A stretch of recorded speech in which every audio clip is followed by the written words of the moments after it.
You're going to need the information in this video in the coming months. As I make this video, it's September. And in the northern hemisphere, the days are getting shorter and winter is coming. And the so-called cold and flu season is about to enter our lives. We always need a strong immune system. The immune system protects us from much more than just infectious diseases like colds and flus and others. It also protects us from degenerative diseases like cancer. The immune system is crucial for our good health in order to live a long and healthy life. So I'm going to tell you how to have a healthy immune system. First of all, you have to avoid the things that weaken the immune system. Let's start with the most common one in our culture, sugar. Sugar weakens the immune system. There's been a lot of research done on this, even research published by the Mayo Clinic on how sugar weakens the immune system. Of course, tobacco and alcohol are big things as well that weaken the immune system. Stress is another one. Not getting enough sleep. We need to get 7 to 9 hours of good, restful sleep every night in order to have a strong, healthy immune system. Junk food, of course, weakens the immune system, and some chemicals in foods have a very negative effect on the immune system. Another big factor that a lot of people don't recognize is constipation. Yes, constipation can weaken your immune system. You need to avoid constipation. I've talked about this in a number of videos in the past, how constipation is much more than just a minor annoyance. It's a major, significant health problem. If you want to learn more about avoiding and correcting constipation, check out the videos that I've done on the subject. Also, you can go on my bio on the link tree, and it will take you to a link to a book written by N.C. Jones, which I strongly recommend. It was written mostly for women, but the information in there is good for men too, and it's called Help Going Poop. So check out that book. It's a very well-written book, full of information, much more information than I have time for in these videos. So now I'm going to give you a list of things that can help you have a strong, healthy immune system, which is your armor against disease. First of all, I already mentioned sleep. Get plenty of good, restful sleep. Exercise. Exercise is very important for all aspects of health, including the immune system. Vitamin D3.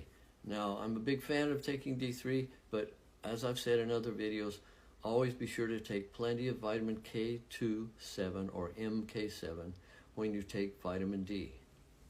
Magnesium. Now, you got to be careful with magnesium because you can buy the wrong form of magnesium and it's not going to help. If you're taking magnesium oxide, you're not getting hardly any significant benefit from magnesium other than the laxative effect.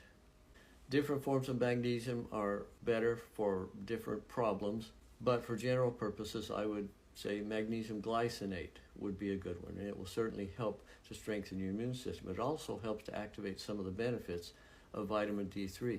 Vitamin K2 does that as well. It helps to activate some of the benefits of vitamin D.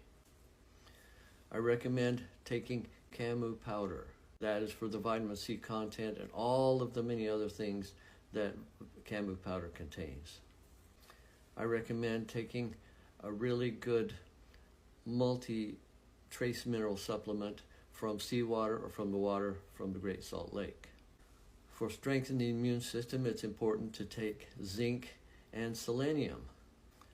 Also, there's a supplement called NMN, and I'll talk about that more in another video. Melatonin is another one that helps to activate some of the factors of the immune system.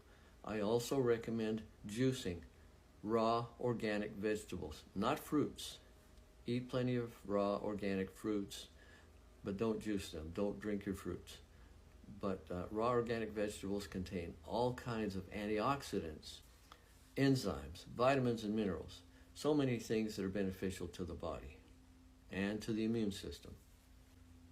Many times people think that the reason they got sick was because they were exposed. The reason they got that cold was because they were exposed to someone who had a cold, passed those microorganisms on to them, and then they got sick. Well, yes, it happens that way, but how about the people who don't get sick, the people who work in the same office, but they don't get that cold? Or you have a family of 5 people, and 3 of them get sick and the other 2 don't get it. They're breathing the same air.